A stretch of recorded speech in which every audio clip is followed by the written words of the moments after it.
Avevamo 1,5 metri di fango mescolato alla fogna, quindi vi lascio immaginare cosa vuol dire pulire per 2 mesi fogna. Il 30 ottobre dello scorso anno si è palesato di nuovo l'incubo per i residenti nel complesso moderno che si affaccia sulle rive del Piave. Belluno, quartiere di Borgo Piave, allagato nel 2012 e fiaccato da vaia. Noi non potevamo uscire dal portone, sono venuti i pompieri a tirarci fuori. Da anni si chiede un intervento del comune su cui ricade la proprietà del Cavalier d'Argine. L'occasione tragica di Vaia sembrava potesse accelerare la realizzazione di un impianto di sollevamento per evitare il blocco dei generatori che attivano le pompe per il deflusso delle acque nere. I problemi che erano presenti all'epoca di Vaia non sono stati risolti.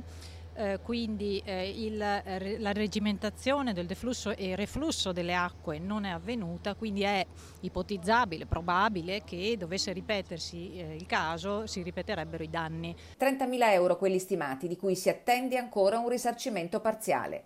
Mi pare che la richiesta di provvedere a un drenaggio che abbassi l'alveo del fiume, il problema di creare un qualcosa che nella eventualità di questa piena ributti l'acqua comunque nel Piave, mi pare che è assolutamente da sostenere. In assenza di risposte dal comune, i cittadini hanno preso contatti diretti con il consigliere regionale Franco Gidoni, che ha confermato un finanziamento per la realizzazione dell'opera, per la quale debbono essere inviate le schede alla regione. Intanto è in corso la riasfaltatura del piazzale. Ora, benissimo il piazzale, però noi vogliamo sapere quali sono le intenzioni del sindaco, perché è stato sollecitato più e più volte nel chiarire quando e come intenderà procedere per risolvere le problematiche degli allagamenti. Una serie di cittadini hanno depositato presso, come richiesto dall'assessore Giannone, una lettera di sollecito a chiarimenti. Diverso tempo fa nessun chiarimento è arrivato.